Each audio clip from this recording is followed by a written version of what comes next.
नागपूर शहरातील फुटपाथवर जगणाऱ्या निराधार भिक्षेकरी आणि लहान चिमुकल्यांच्या आयुष्यात आशेचा नवा किरण निर्माण करणारा सामाजिक उपक्रम सध्या राबवण्यात येत आहे। Nagpur municipal corporation, Nagpur city police आणि विविध सामाजिक संघटनांच्या संयुक्त विद्यमाने मिशन फेज 3 अंतर्गत भिक्षेकरांच्या पुनर्वसन करून त्यांना सुरक्षित निवारा गृहात स्थलांतरित करण्यात येत आहे। या उपक्रमामुळे अनेक निराधारांना केवळ आसरा नाही तर सन्मानाने जगण्याची नवी उमेद मिळत आहे। नागपूर शहराला भिक्षेकरी मुक्त करण्यासाठी नागपूर महानगरपालिका आणि नागपूर शहर पोलीस यांच्या वतीनं स्तुत्य उपक्रम हाती घेण्यात आला आहे, ज्यामध्ये फुटपाथवरील भिक्षेकरी बांधवांचं पुनर्वसन हा मोठा मुद्दा, हा मोठा सामाजिक विषय नागपूर महानगरपालिकेने हाती घेतला आहे आणि यामध्ये त्यांना विविध सामाजिक संघटनेने सुद्धा हातभार लावलेला आहे। यामध्ये जे फुटपाथवरील भिक्षेकरी बांधव आहेत त्यांचं पुनर्वसन करून त्यांना एका निवारा गृहात स्थलांतरित करण्यात येत आहे आणि हा सर्व स्पेशल रिपोर्ट आज आपण लोकवाणी मीडियाच्या माध्यमातून पाहणार आहोत। तर पाहूया लोकवाणीचा स्पेशल रिपोर्ट। कडक उन्हाने नागपूर शहर होरपळून निघत आहे। भर दुपारी रस्त्याच्या कडेला, सिग्नल जवळ किंवा फुटपाथवर अनेक निराधार जीव सावलीच्या शोधात बसलेले दिसतात। कुणाच्या कुशीत उपाशी लेकरू, कुणाच्या अंगावर फाटकी चादर, तर कुणाच्या डोळ्यात आयुष्यभराची वेदना। हेच फुटपाथ त्यांचे घर होते। वाहनांच्या आवाजात, धुळीत आणि प्रखर उन्हात त्यांचे आयुष्य दिवसेंदिवस भरकटत होते।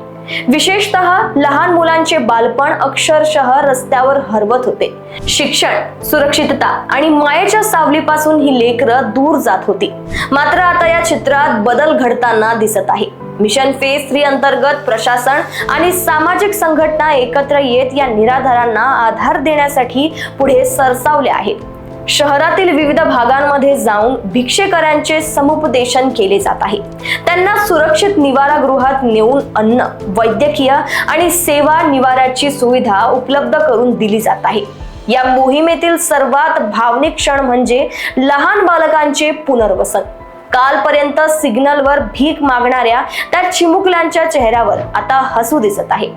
त्यांच्या हातात भीक मागण्याचा कटोरा नाही तर शिक्षणाची आणि उज्ज्वल भवितव्याची आशा दिली जात आहे। एक वृद्ध निराधार व्यक्तीने भरलेल्या डोळ्यांनी सांगितले, लोकांनी आयुष्यभर भीक दिली, पण पहिल्यांदाच कोणीतरी जगण्यासाठी आधार दिलाय। ही मोहीम फक्त शहर भिक्षेकरी मुक्त करण्याची नाही तर माणुसकी जपण्याची आहे। नागपूर शहर आता फक्त विकासाच्या दिशेने नाही तर संवेदनशील समाज निर्माण करण्याच्या दिशेनेही एक मोठे पाऊल टाकताना दिसत आहे। हम लोग इतने साल से रह रहे, हम लोग का कोई मदद नहीं कर रहे। हम लोग को कितने जन आए, बोले ऐसे करके दीजिए, वैसे करके दीजिए, कोई नहीं किया।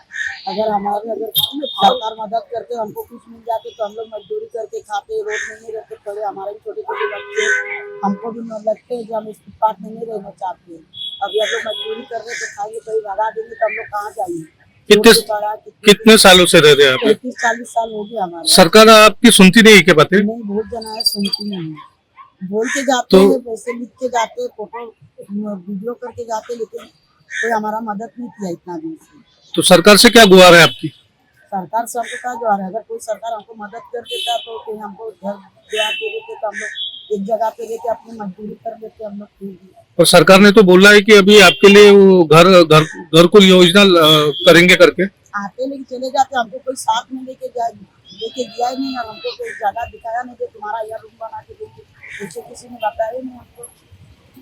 आते लिख के जाते, फिर दोबारा मिलते ही नहीं है, तो उसको बोलेंगे हम लोग कहाँ। क्या कहना चाहूंगी कुछ?